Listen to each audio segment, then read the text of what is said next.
Fieracavalli, numerosi sono stati i giovani che hanno voluto mettersi alla prova con il battesimo della sella, iniziativa promossa dalla Federazione Nazionale degli Sport Equestri, che ha dato l'opportunità a migliaia di bambini di montare in sella ad un pony, provando a cavalcare quello che potrebbe diventare uno splendido compagno di avventure.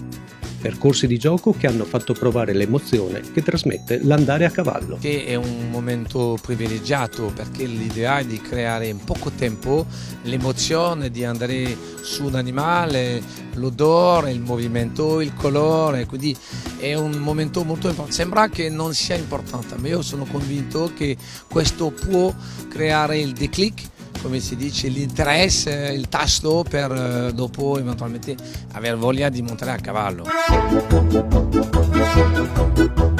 Il battesimo della sella è un progetto sviluppato prevalentemente per i giovani, ma che è stato utile anche per informare i genitori della valenza educativa delle discipline equestri. Noi cerchiamo di spiegare ai genitori tutta la valenza del cavallo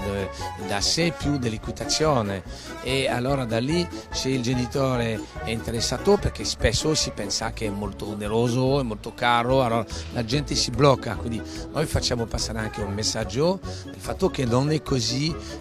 caro se uno lo fa come un'attività normale 2 volte alla settimana, e quindi da lì si può già andare in avanti, si può cominciare. Un'iniziativa che ha permesso a tanti bambini di sperimentare la piacevole sensazione del binomio, l'esperienza unica del rapporto tra uomo e cavallo.